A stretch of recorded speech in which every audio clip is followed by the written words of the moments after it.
Hi everyone and welcome back to Studio B with the AFL ADA East Netball Show. I'm Mel Broadley. And I'm Greg Heinrich, and we're looking forward to bringing you another exciting week of netball news. We've got plenty on the show. Why don't you kick us off? With Club Corner. Yeah.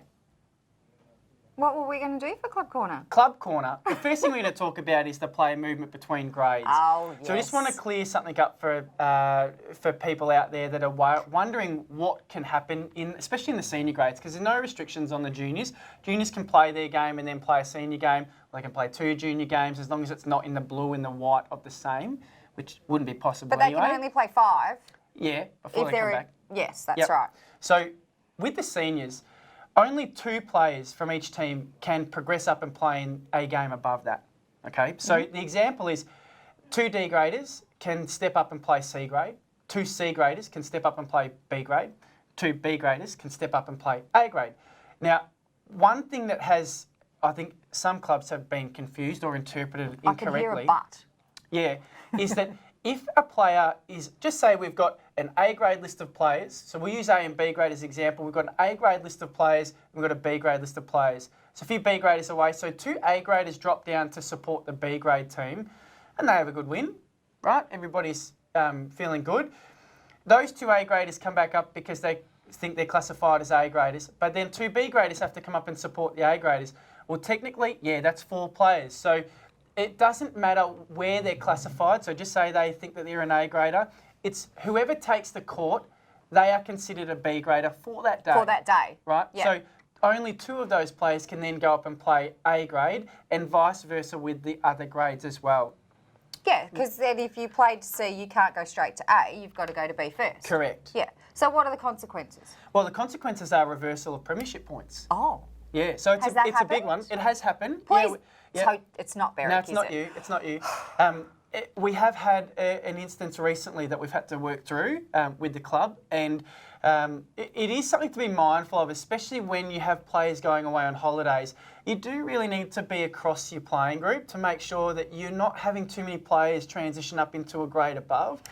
It's the last thing that the league want to do is have to reverse premiership points, especially as we come into the second half of the year, when things start to get a bit sticky, and the top 4, top 5 are really fighting for positions. Okay, so that doesn't affect it if your 17s come up? No. 17s are all good. So if your juniors play up that are 14 and above, because that's your legal age, then they're fine. They can it's play. just all of your senior age groups. Okay. Yep. Good to know. All right, so let's have a look at the Premier Division results. Really good win for Woori. It was only by 5 over Wandon, but the likes of Jordan Ma, Bree Sudamirski, she continues to show in the best players, and Kaya Kimpton. I think Woori, again, they're starting to show that they have some really solid netball, and they've got a few players coming in and out there. I noticed Alana McGurgan at the beginning of the year said, I'm not going to play at Woori Alex, she's one of our Saints 19s, and she's shown her face a few times, so we're watching out for you, Alana. Beaky defeated Nari Warren. Now, this one, again, it wasn't a high-scoring match. No. No Bianca Sanzaro, no Danielle Cameron from Beaky. So they were still really solid, though. That's a solid win, then, without their bookends. Yeah. Yeah, That's really and the good. likes of Riley Nelson, we would expect that Riley shows her experience in those games where the 2 bookends of the team aren't necessarily playing. And she did that. Tennille Morrell and Danielle Roberts also starred in their top 3. Berwick, you guys defeated Healesville 34-24. So again, not another high-scoring match. And I did say to you, what was the weather like up there? That was beautiful. No excuses. Just wasn't a high-scoring match. It was a mid-court game. All right. There were lots of intercepts. There was a few missed goals, I must say, in the first half. But then we had some solid work in the last and pulled away with it. So. Yep, and in yours, Sophie, I was really pleased to see Sophie. She was one of our B graders, one of my B graders when we were back at Nari a few years ago. So to see her then making the transition, I know she's made the switch over the creek to you guys. Yeah. But certainly great to see her in Sophie Gambetta in the top 3. With Ali Pastris and Tay Butterworth. Yeah, and look, and good to see Tay in there as well, because she's another youngster. Well, she's probably not that young anymore. I remember her when she was young coming through Saints, and now is starting to step up through the VNL ranks in Div 1 too. And then Alinda Ferny Creek, seriously, guys, you need to just put your foot on the pedal a little bit here. 89-35 over Upway. no surprise, Perry Stewart, Georgia Martin and Brianna Hitwell, you know, 3 of their really solid performers. But across the board, their entire team, I'm sure, at different stages could be in their top 3 because they just have so much depth. Yeah, fantastic wins. So let's have a look at the ladder, shall we? And we still see Alinda Ferdy Creek with no losses. Beaky's coming in second, Cranbourne third, and Warrie rounding out the top 4. Now tell me, Greg, I had this question asked to me during the week. Are we still going with top 5? Oh. Number 1 has a game out. Yeah, I think so. Oh, good. Yeah. What, don't you know? Sure. Oh, I haven't had a look that far. I've had lots of other things on my plate, especially Everyone's in the last already week. asking me about finals. Yeah, look, we'll get to finals shortly. But I think there's been with the transition year, there's been so many other things that we've been working through that I haven't really had a chance to look at the finals. So, but look, you know, in that top 4, 2 games clear on top, Alinda, and then a game clear Beaky of Cranbourne and Warrie. Narry Warren and Wandon, you know, they're 3 games out of the top 4. So they'll be fighting for, you know, that last position. It really looks like it's a rebuild year at this stage for both of those clubs. You know, Narry have only really won the 4 games and Wandon likewise. So, yeah, I think both those clubs will be looking to have some success in the second half of the year but build towards next year. Always, rebuilds are always good for every netball club. Yep. So let's take a look at round 12 in the Premier League. We've got Hillsville taking on Alinda Ferny Creek, Cranbourne taking on Warrie Alec, Upwey Tacoma taking on Narry, and Wandon taking on Beaky. And Mel going on holidays. Yes, I'm going to the wine country. Berwick have the buy. So yes. Great time to get away. Perfect time. It's actually really good timing. Yeah. So I'm looking forward to the break, and I'm sure some of the senior girls are as well. So. All right. Funny photos? Yeah, funny photos. Oh, I shouldn't call them funny photos. They're best worst photos. Now, this one, cheeky, TJ Smith. Now, we're not going to reveal who TJ Smith is, just in case he wants to stay as TJ. But he submitted this one literally this afternoon when we were writing up some of the script. He submitted this one online, so we are going to use it. Thanks, TJ. And it is of an Upwey player trying to burst through 2 goalers there. Now, looking at that photo, I'd probably think that the Upwey player was a goaler trying to get through 2 defenders. But it's the other way around. You know, the Alinda girls seem to have her wrapped up and nowhere to go. But what would you call there? Contact, for sure. Well, is it the Alinda girls creating the contact, or is it the Upwey girl coming through? No, she looks like she's pushing through. Definitely. And look at this. I hope TJ Smith knows her. Yeah. Because that is the best worst photo if they zoom in on her face. It's a goodie. It is a goodie. I love it. All right, we'll have a look at the Div 1 results for round 10. We had Mount Evelyn defeat Emerald 56-38, with the best on court being Caitlin Black and Steph Jones. Yep. Now the upset. Oh, yeah.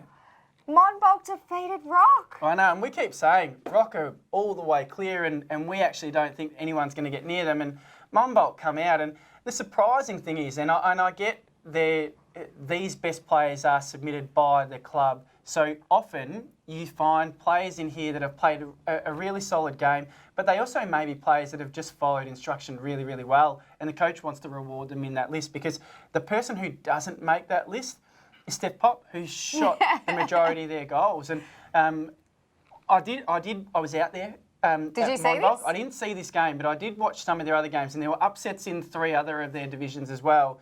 And I was having a discussion with somebody there at the courts, and the one good thing about having Christina and Steph come in is, A, they're great people, but B, what Steph has done is she's brought in this excitement and this experience and has allowed the girls that are already playing at the club the ability to just play up and play well. So it's not necessarily one player winning these games, and we talk about her shooting the goals, but it's about what she instills as a role model to the other girls that are in that A-grade squad, and equally through the rest of their club.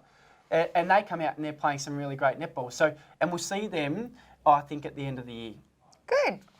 Rounding out the rest of the teams in Div 1, we're Pakenham defeating Doveton 45-18, with the best being Abby Tognazzini. Yeah, have a go at this next one. Oh my God, Joanna Anastosoglu. I have no idea. Anastosoglu. Oh, well done. And Georgie Douglas. Yeah.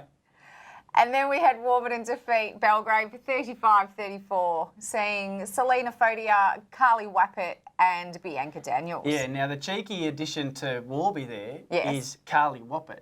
Now, she's spent a couple of years down at Crib Point. She's a Warby girl. Her parents live up in Warburton. She grew up in Warburton.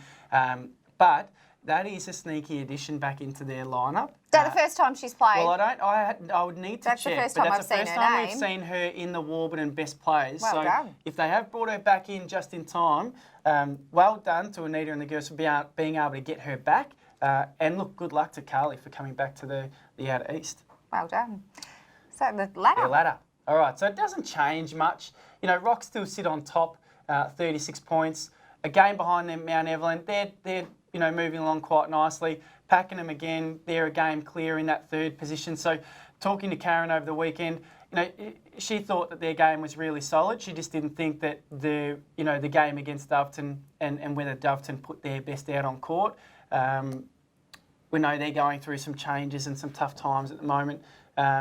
And that's probably reflective of what's happening at the I was court. surprised by that scoreline. Yeah, and then the Monbulk slipping into that fourth position or equal fourth with Doveton. So yeah, it was great. So their win took them up there. So that's fantastic. Yep.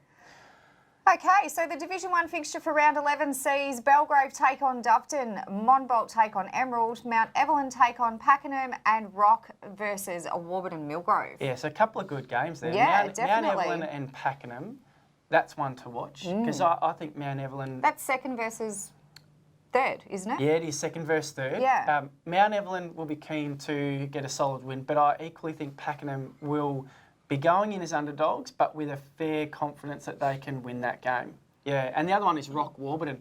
I think if Carly stays at Warburton... It might be a bit of a... Again, it could be another upset because Warburton play a really hard, strong form of netball, and we know Rock play very similar. So they will match up quite well against each other. Okay, so we're going to go to the Ask Greg segment, and we had a question submitted, and you'll see this on your screen. I'm a parent of a junior player, and I want to get involved in my club's committee. How do I go about it? Firstly, exciting when we hear this sort of stuff going on. Absolutely. Knowing that there's so much change going on within the league and within clubs themselves. I'm going to throw this one to you. I know it's an Ask Greg segment, but you're president of Berwick. How would you like to see a parent go about wanting to join a committee?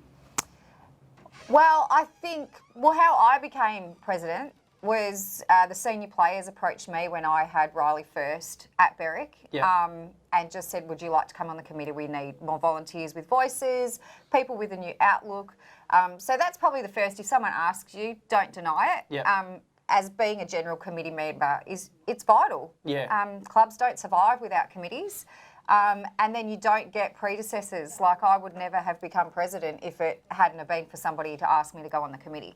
So if you're thinking about doing it, just ask. And I think that's all it takes. Yeah, and I think one of the things that we, certainly from a league and Inspire, will work with clubs over the coming months is looking at their governance structure and their committee and how it's made up and what positions, or maybe where there's gaps.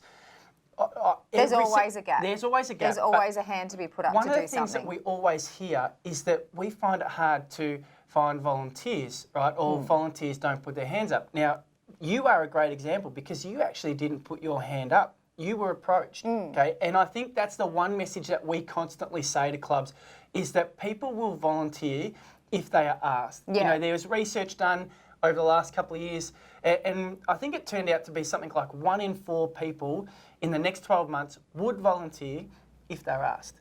And that may not have even been involved at a sporting club. So it's one of those things, it's not, people don't necessarily put their hand up in the initial phase. Yes, they end up volunteering their time, but the concept of a volunteer is that you may need to go out and approach somebody who you think is a good fit for a role and can take on based on their skill set. This is the opposite though. Somebody wants to get on the front foot and actually put their hand up. So we're saying yay because this is an awesome circumstance. One of the best things to do is to make sure that you know what your skill set is. Every sports club... Oh, but you don't have to have a skill set. No, but I think... Not always. No. I didn't. Oh, well, I think you did. I think you underestimate yourself in your background.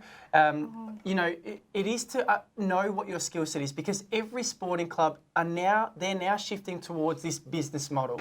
Money coming in, money going out, right? So what clubs need to do is they need to start identifying great people within those roles and link skill sets with specific positions. So if you're starting to prepare to go and approach a club, I would have that information there. Know what you're good at, know what your skill set is, and know what clubs are going to want.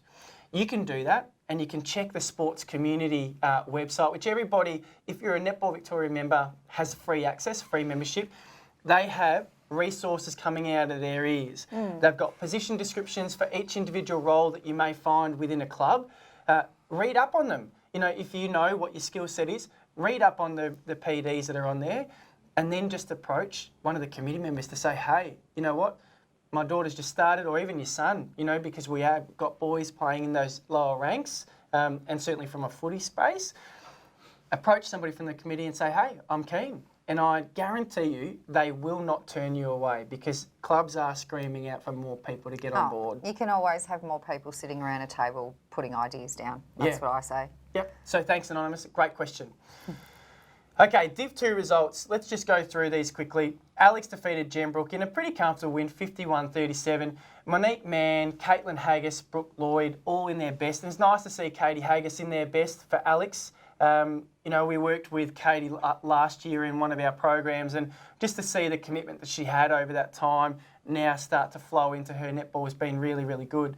Seville, you know, really comfortable. I know that they were a bit worried about this game, and Seville have added Ella Bayliss to their list from Wandon and Blaze champ player. So that's a sneaky transfer that happened earlier on the year. I think went unnoticed by us, but now we found it out, so we know. You know, I know That's legal though. Yeah, of course it Before is. the 1st of June, right? Yeah, of course. It was all above board, but it was went unnoticed. How did it go unnoticed? Well, You're normally all over everything, Greg. I know. And look, with Seville, they were worried about Steph McNay not playing because she was with us at Saints down in Geelong for a VNL home game on the Sunday. So the champ girls were given a strictly no netball on the Saturday in preparation for the Sunday game. And look, they didn't have to worry. You know, 60, 62, 26, they were all over it. Mandy Bell, Stephanie Durant and Steph McLaughlin also rounded out their top three. Yay defeated Yarra Junction again, really comfortably, 76-42. Mel Martinov, Meg Sundblom and Sammy Coppinger in there was their top three. Let's take a look at the ladder for Division 2. We still see Yay well out in front by 2 games over Seville, and then another 2 games between Seville and Kinglake. Yeah. And Alex and Yarra Glen are on the same points as Kinglake. So Yes. that's going to be an exciting round coming back up into finals when we lead into that. Yeah, and I think, you know, seeing 3 teams in that equal third position. That's good. And then they're another, what are they? 2. 2 games clear, 2.5 Yarra games Junction. clear. Yeah. So, you know, 2. Yeah, it's questioning my maths now. No? You know, I think that'll be an exciting finish to the top 5 in the finals list for Div 2. Yeah, fantastic. So the round 13 we have now for Div 2 sees Gembrook take on Powertown, Yarra Glen take on Kinglake, and Yay take on Alex. Yeah. Now, looking at that, and Yarra Junction and Seville have the bye, so they've got the weekend off. Looking at that, I actually don't think there's going to be any games that are really going to be that close. You know, Yarra Glen and Kinglake, they're sitting on the same points, but again, I think Kinglake, they'll be okay. Yeah, they'll be all right. You've got Greg's tick of approval there. Yeah. Don't quote me on that. Okay, so now we're going to go back to the 13 Blues. We're going to have a look at their results on the weekend. Narre Warren defeated Beaky 33-13. So, you know, nice little win for the 13 Blues there. Pakenham defeated Doveton 25-16. Now, their best, one of them, Lachlan Bertone, he's a boy that's come into the netball space over the last couple of years, loves the sport. He is a superstar of the future, and we can't wait to see where he goes with his netball. But his partner in crime there was Eliza Molino. Now, we were saying earlier, she was part of our Association Championships team, did a great job there, but equally doing an awesome job for her club, Pakenham. And the last game was Rock defeated Cranbourne 42-23. Well done to everybody. Yep. So that's it for today, Greg. Nice, short and sweet. Yeah, now, well, we have the competition results still that we have to go through. Now, I don't know whether we've been able to collate them yet, but we will include that, maybe not as part of this show, but over the next couple of days, because, well, it has to be today, really, because the game... Well, the game's tomorrow night. The game is tomorrow night. So we will go back through the archives and the messages, and we, again, have 10 tickets to give out. So we will message those who have been lucky enough to win the tickets. Absolutely. But until then, Get your GameFace on.